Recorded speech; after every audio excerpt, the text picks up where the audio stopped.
Oi pessoal, tudo bem? Eu estou aqui com a Juliana Rassi, ela é advogada e ela preside a Comissão de Direito Médico na OAB aqui de São Paulo. E ela acabou de participar de um conteúdo aqui no Congresso da Associação Médica Brasileira sobre o uso da inteligência artificial, dilemas éticos e de segurança envolvendo isso, não só para o médico, mas também para o paciente. Juliana, obrigado aí pelo seu tempo. Para a gente começar, qual que é o principal desafio hoje, pensando na questão jurídica, para um médico que usa IA no seu consultório? Bom, obrigada pelo convite de conversar aqui com vocês. Primeiro é a conscientização dele, porque a gente tem uma norma que entra em vigor daqui a menos de 2 meses e ele precisa entender que a ferramenta que ele já faz uso há algum tempo, a partir de agora passa a ter uma regulação específica e isso impacta na responsabilidade dele, impacta na cadeia de relacionamentos ali, instituição, médico, paciente. Então, Entendi.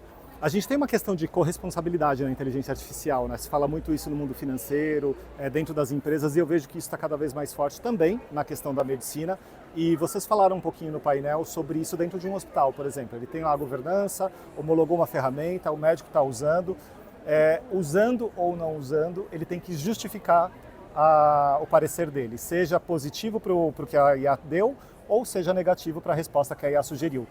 Isso é parte dessa resolução que você comentou? Na verdade, assim, as instituições, elas têm a ferramenta dentro delas e elas passam a ter uma responsabilidade pelo tipo de ferramenta que elas colocam lá dentro. Então, elas vão ter que ter até uma comissão para validar isso e o diretor técnico ele tem uma responsabilidade por essa validação. Então, eles têm que escolher quem é o desenvolvedor, eles têm que auditar, assegurar que aquilo tem segurança e está apto para ser utilizado. E o médico, ele vai ter que justificar para ele se proteger que ele lançou mão daquilo, ou seja, ele usou e explicar o porquê ele não usou também. Porque como aquilo é algo que está disponível e muitas vezes aquilo está altamente seguro para ele usar e poderia potencializar um resultado, é uma forma dele se proteger de não ser questionado, ele justificar o porquê que ele não usou, porque a autonomia dele é preservada, está protegida pela norma. Mas ele vai ser questionado. Usei ou não usei. Então, o prontuário é a maior ferramenta de proteção dele, além da procedência da ferramenta. E o que a gente vê hoje ChatGPT não é, gente, mais uma inteligência artificial profissional, de forma alguma. Aliás, nunca foi. ChatGPT, ela é um brinquedo. Então, hoje a gente tem ferramentas inúmeras, mais sofisticadas, seguras, que na verdade trazem uma acurácia e essa escolha, ela tem esse impacto muito grande, tanto no cenário das instituições, quanto na ponta final ali, que é o médico, a relação entre o médico e o paciente.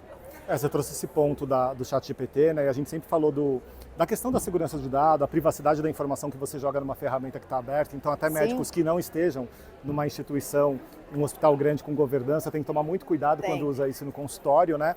Agora, até que ponto esse tipo de resolução, ela cruza ou ela bebe também de LGPD, por exemplo, que fala dessa proteção de dados? A LGPD, ela vem antes até dessa resolução e ela cobre tudo isso, porque quando a gente fala em saúde, a gente tem os dados pessoais sensíveis.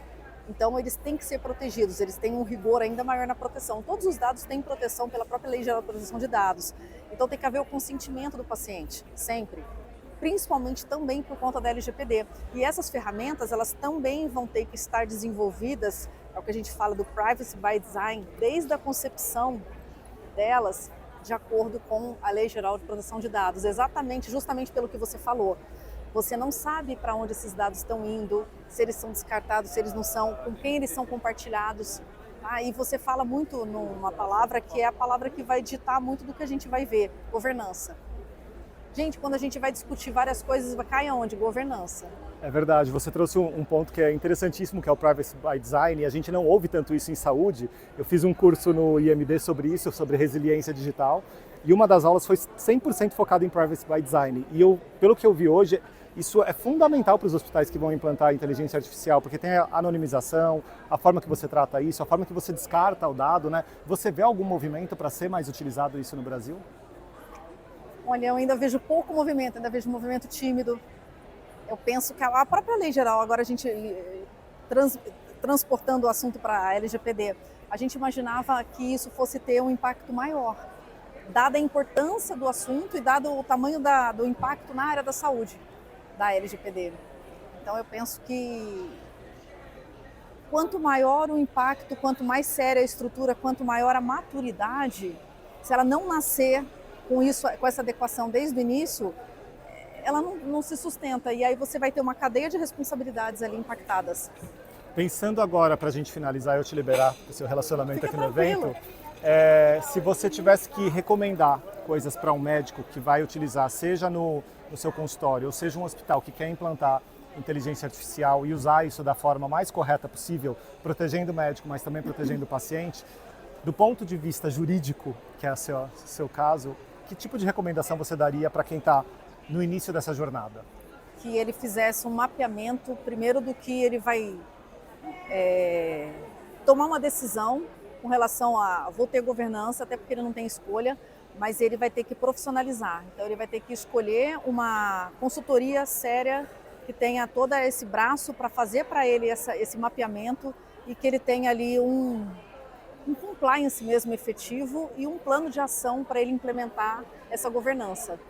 E aí isso vai desde a parte de sistema, processos e principalmente pessoas. E depois ele vai ter que continuar aplicando isso, não é só você implantar tudo, entregar e acabou. Então, assim, passa a ser uma jornada dali para frente. E depende da estrutura, a gente não tem que falar, isso é um custo, isso é um investimento. Porque isso, primeiro, traz robustez, os parceiros sérios vão escolher pessoas que estão com essa adequação, com esse nível de maturidade, e a gente não tem volta. A inteligência artificial ela já é presente e futuro, então não tem escapatória. Vai ter que haver essa adequação, porque senão a gente vai ter muitos problemas. Acho que daqui a 2 anos, 3 anos. Muito legal. E fazer esse passo a passo é importante para depois não ter um problema lá na frente e não virar uma bola de neve. Exatamente. Né? Juliana, obrigado pelo seu tempo. Vitor, Adorei ter topado conversar com a gente. Eu vou ficando por aqui. A gente se vê. Até a próxima. Até mais.